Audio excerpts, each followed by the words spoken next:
Chris Pratt is once again in trouble because it's a day that ends in week and it's Twitter. So I feel like once a year they have to be mad at Chris Pratt, and I'm pretty sure this is actually old news. No, this is new old news because the Thor: Love and Thunder trailer came out, and anytime these people are children, but it's still old. These people are children. Well, this is about. There's the campaign of hate is new. No, the campaign of hate is old. James Gunn defending him vociferously. We should probably explain this to the listeners, huh? Yes. So basically, for quite a long time, Chris Pratt has been extremely hated by randos on Twitter because he could possibly, maybe, sort of, for gosh sakes, be Christian male conservative, possibly, sort of, but nobody knows for sure because he doesn't care and he doesn't talk about it. And for that, Twitter says, to the gulag with you. Isn't the idea of getting him replaced a new thing? No, they've been trying to get him replaced as Star-Lord forever. With Patrick Wilson? That part is new, I believe. Yeah. I was going to say, he does talk about being religious, but like in his private, like on his personal channels, not like while he's promoting movies or like... No. And which I respect. Like, I don't think he should have to be ashamed of it. No, if you are Christian or religious at all, you should totally feel free to talk about it. But I get that, like, but you're like the bad guy. No, it's in their eyes. So crazy that like it's pick and choose. It's also like it's old news. He has been like an open Christian since he got his start on Parks and Rec. Yep. Like, this is not brand new, and this.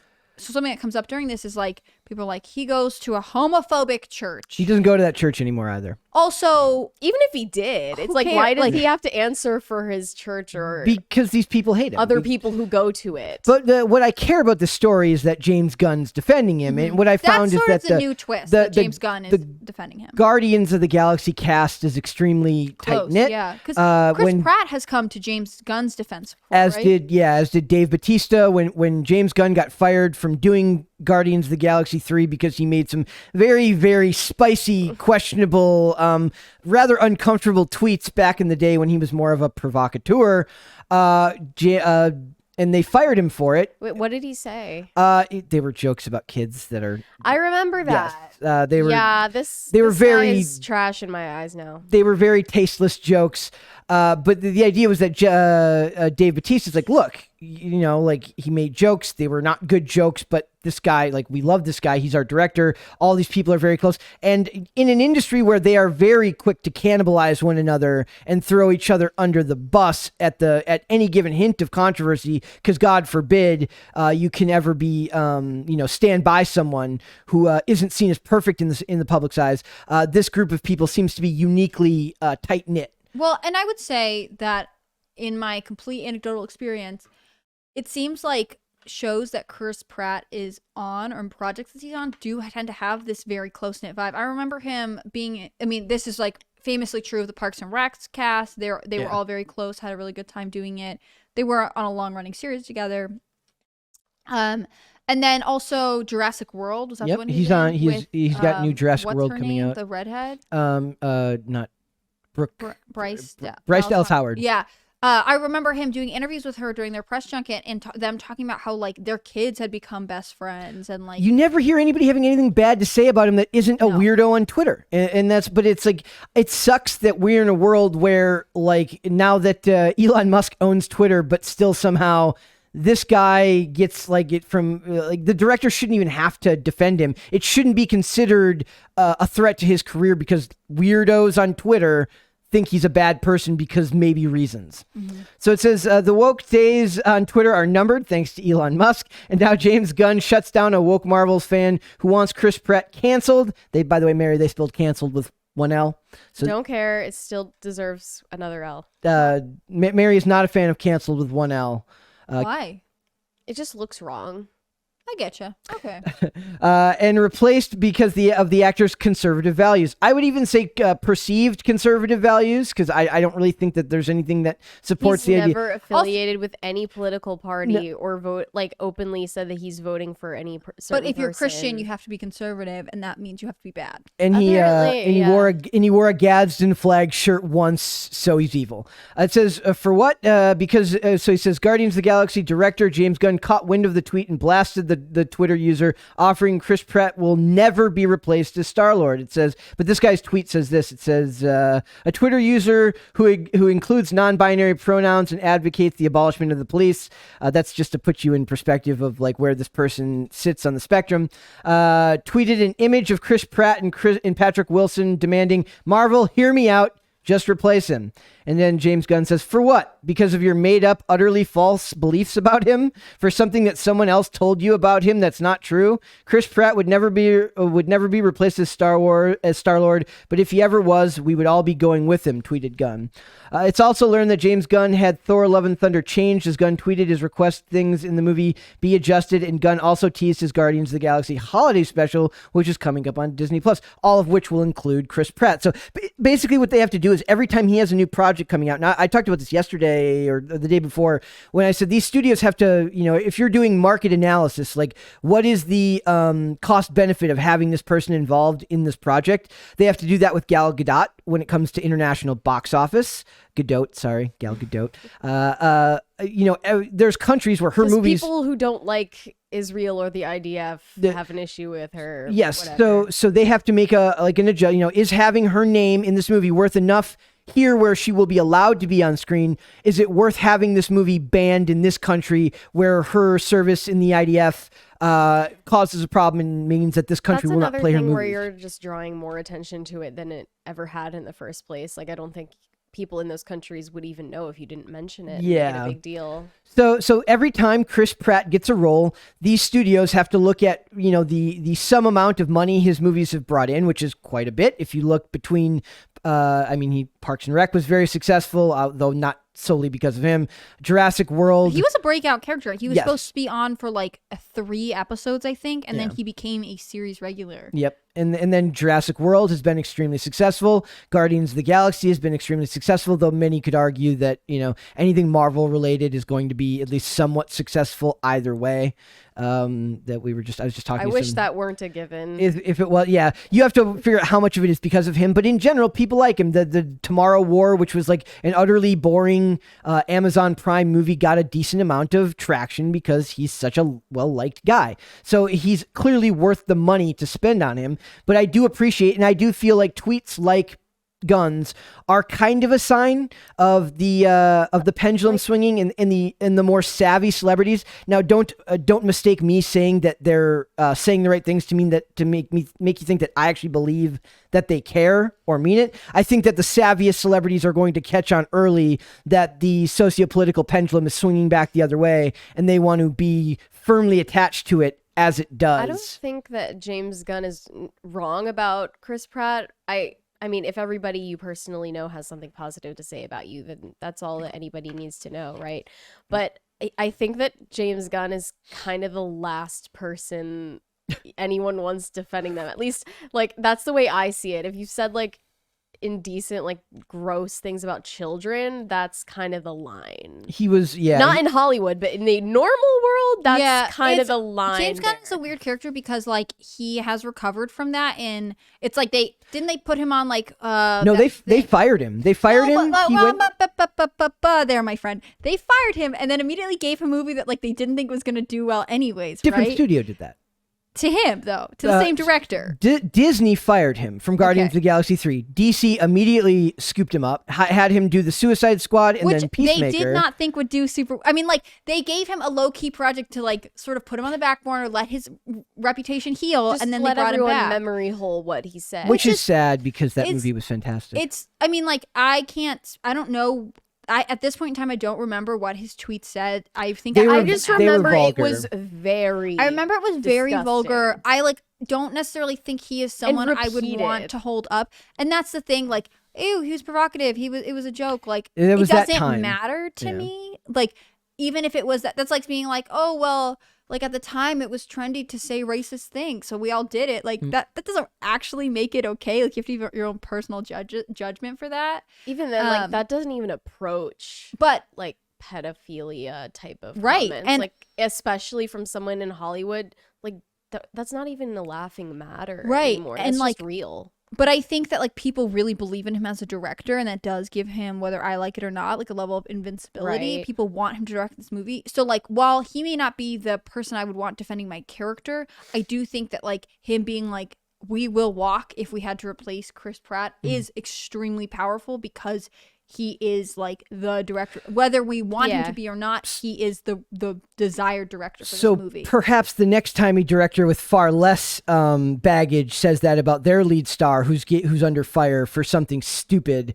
you would hope that director, who we'd have less trouble supporting that action from, would stand up in the same way and start kind maybe of. I would for the next person along to have the gumption to say I would love something for this, sad as that is. Yeah, that's I what I'm would love saying. for this to be like something that we now expect from casts and crews in Hollywood, right? Not to just throw people under the bus. Not to throw people under the bus, and to stand by people they believe in, and it's not to be too like specific about it, but like specifically open Christian and conservative actors, because I think it's really easy for directors and studios right now to stand by people who fall on the LGBTQ spectrum or something else because Hollywood wants you to. This is harder because it goes against the narrative that is popular. These are people they don't necessarily want to see be successful. And I'm not trying to be conspiratorial about it, but like, I do think that if an actor has done well and has treated people respectfully, as Chris Pratt appears to always have done, like, there is no reason to try and cancel him because he's of a religion that you don't like. The thing is, it's not even a canceling, because wouldn't you think like part of the formula of a cancellation is at least the appearance of an offense of some kind, like a comment? But like he that says, okay, so it says, so after he says that, right, then he says, this person says, did you forget, this is my favorite one out of all of them, did you forget his own Instagram post praising his wife for giving him a healthy daughter, and the fact that his church is anti-LGBTQ and he defends them because they helped him through his divorce? First of all, his church is not that. But also, I love the idea that because his first wife, their son, like his first wife and their first child had serious medical issues. She spent like several months in the NICU. Yes, which is scary. So this is the definition of like reading into something what you want. Like you already hate this guy, so anything he says. Did you forget? Yeah, like yes, because I have my own life. No one let me forget. Actually, see, I'd be like, it doesn't matter to me, so why would I remember that information? The thing is, like, I remember when he did this, and the first thing the headline came out: praises new wife Katherine Schwarzenegger, dig at old wife, and it's like, I think everyone is happy that his baby is healthy. No one thinks that anyone did anything on purpose to make his first child sick, you know? Like, that is just what happened. Here's one of his more evil Instagram posts. Or no, I'm sorry, Twitter posts. I would be lost without you. Cheers to the funny, smart, tough, nurturing, loving, patient, wise, compassionate, hardworking, real, raw, and whole women in my life. Celebrating you today and always. Thank you. Hashtag International Women's Day. Wasn't that started by socialists? Didn't you teach me that? Yes. Yes, it was. International. So that is evil. He shouldn't promote socialism. So it's very commie of him to do that. So that was clearly evil. Here's a picture of him with a T-shirt that says a very evil phrase. It says, spread the word inclusion. So these people are clearly anti-inclusion. Because if he believes in that, they hate him so much. He's just using reverse psychology, right? Yes. So it says, join me in supporting Champions for Change with pledge to include in Special Olympics. So he supports the Special Olympics. That clearly makes him evil as well, according to these people. And then this is the most evil of all. It's a cross, which is, very, very He doesn't actually specifically mention Jesus or God or like Christianity. He says because he is great, which is the could be anybody. Could be the guy who carved that cross. But again, like, it's not like he's raining down brimstone over here. No, it is not. So I get a huge kick out of just how much these people, I just can't, okay, here's what it says. The weird thing about all the media regarding Chris Pratt and Hillsong Church is that it's built on a falsehood. I am so grateful for Chris's bold faith in Jesus, but he is not now, nor has he ever been a member of Hillsong Church. So he was never a member. And the other celebrities who were at that church, where it was like Bono, Justin Bieber, the Kardashians, all these people who do not, for some reason, listen, it's selective enforcement at its most advanced. And I support the fact that they're sticking by this dude because the people are dumb and Twitter is dumb. And I don't care if Elon Musk bought it. Twitter is still going to be dumb. Idiots. Chris Pratt is evil and we hate him. James Gunn. I know the guy after working with him many times in the church he goes to. Y'all are pushing false info. Idiots. F you, we know him better than you. And that's kind of the crux of it, right? They don't care if you actually know this person and can vouch for your character because their assumptions about him, including like him complimenting one wife, meaning that it must mean that he's insulting another wife. They clearly know him better, which just comes off as projection to me. It's just so strange. And that's like one of the objectives of cancel culture is you can't even trust your own evaluation of a person that you know personally. That Everything is fake. Like even and you have to comply with the group consensus. Like he may have always been nice to you, but actually he's terrible and bad. So you really can't believe that he's good because I know that he's terrible and bad. That's what happened to me. That happened to me. Like a friend of mine of 20 years who like sent me a message like a 12-page message regarding stuff he thought about me, and none of it was true. Like he's like, I know who you voted for, and this, that, and like it was, all because I made a post like it was like an Instagram graphic that said like if you feel like you have to keep your opinions to yourself around your friends, are they really your friends at all? Which is about, it could mean anything, and it certainly wasn't what I was referring to in whatever he was talking about. So he read into what he thought that meant, and then sent me this really long message, and I'm like, so 20 years of friendship, and you're basically telling me that you can't even trust your own evaluation of who I am as a person? That's terrifying. I have tons of friends who do not fall in alignment with me politically, who I respect their opinions. We differ, and I would not want to evaluate my friendship based on like external details, right? Like if they contribute to my life intellectually, if they have been there for me, I've been able to support them, if I have positive memories with them, if they treat me with respect when we disagree, like that is still a friendship worth having. I don't think that like this idea that, you should avoid someone because their reputation is bad, even though you know better, is like healthy at all. It just pushes people in opposite directions and makes them run to people who they think only like them, which is actually not healthy. No, it's the opposite of healthy, and I do think that that's where things are going. Is it pushes you towards people who you happen to agree with on certain things, but disregards all the other aspects of friendship that don't necessarily fall in line with that aspect of what it means to have a social relationship with a person. I do love this though. It says, "Why was Chris Pratt wearing a Gadsden flag?" Avengers star sparks gets conservative support after T-shirt sparks controversy. I like how they're asking the question like maybe he didn't know what it means. Then they're like, why was he doing that? It's a cool snake. That's a cool looking snake on that shirt, and I love flags. And then there's whole articles. This is an article from last year. Why does the internet hate Chris Pratt? And this comes up every time they're like, Chris Pratt is the worst Hollywood Chris. There was this great paragraph at the end that I thought was hilarious. That it says, Karen North, a clinical professor of communications at USC, notes that people are often motivated to share shocking information because you feel like a thought leader. North also said that the latest round of unfounded attacks against Chris Pratt were likely due to confirmation bias against him due to his perceived conservative and religious values. I do love that there's like professors at universities that are weighing in on this, but also like, I got my degree in communications. It sounds like a weird field, but it's really fun. It's this lady clearly agrees, and she's on a podcast right now talking about it. Karen, come on our show. I do love. I went and I had to remind myself this was in regards to the Chris Pratt fake tweets that came out. Do you remember this? There was fake tweets, like doctored tweets about stuff that he supposedly said that were proven to be false, and I can't even put the stuff that was written on the screen because of how vile they were, and I'm not going to repeat them, but that's how far they went. They went so far as to make fake tweets about a guy because that's the craziest part, because then you really you formulated that in your own mind. You're just exposing yourself at that point. Yep. So it boggles my mind that this has to continue to be a debate. But Chris Pratt is he's going to continue to apparently be a lightning rod for Twitter problems. The most forever. boring lightning rod of all time. He's like a dad who's married. He's got like he has 2 kids, expecting another.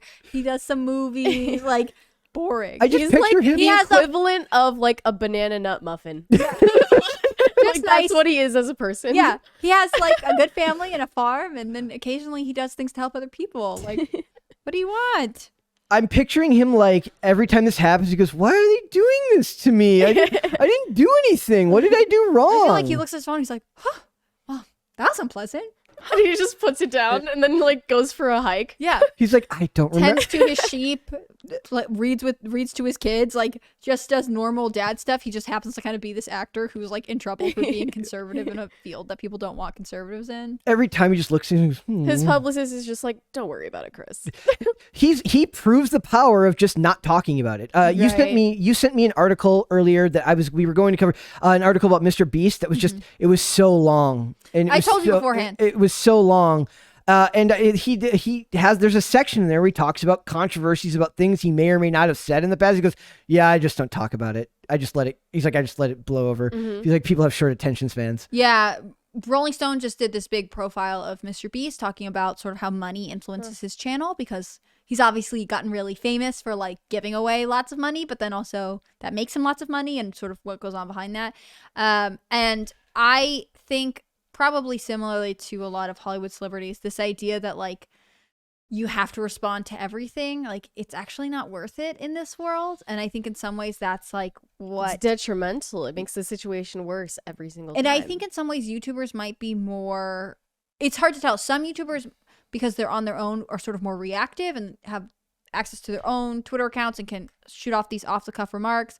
Maybe in Hollywood, when you have to go through your publicist or PR agent, like it can cool you a little bit. On the other hand, like it really is, to me, it seems like a character decision. And like I feel like Chris Pratt and similarly Mr. Beast like kind of know what they're about. And you know, if the internet hates them, it's not really something that matters to them because they have life and validation outside. Like, of if that. you're a grounded person, you're not gonna be like, "Oh my gosh, I'm so sorry. I'm gonna grow and learn." And not to mention that's the What's funniest the part opposite about of it. growing and learning? I will shrink and forget. Shrinking and forget. It's Brett's giving me this look like he just does not know what to do with me today. Dave Chappelle is the same way. Dave Chappelle, like Shrink and forget, man. Every time they get mad at Dave Chappelle, he goes blah blah blah blah, whatever I'm supposed to say, blah blah blah, and then ignores it because he knows that. In fun fact, no apology in the history of apologies on Twitter has ever actually worked. Documented fact. It's just a concession at that point. Yes. Like, all the hate crowd wants to see is that you concede their point, that they have gotten you to react. It's like if you have an ex who you have a rough breakup with, and then they keep coming up with reasons to stay in contact with you. Like eventually you just have to stop responding because they're going to choose how they behave anyways. And if you feel like they are demanding your attention disrespectfully, like responding to them just makes them do it more. So every time anyone concedes to these sort of like, you have to change, whatever, like you fuel this fire. Cancel culture is the bitter ex-girlfriend of the entertainment Or bitter industry. ex-boyfriend. Let's not like just... Or bitter gender- ex-boyfriend. Thanks for watching this clip, guys. If you want to see full episodes or follow us on social media, links are in the description below. Bye. Bye.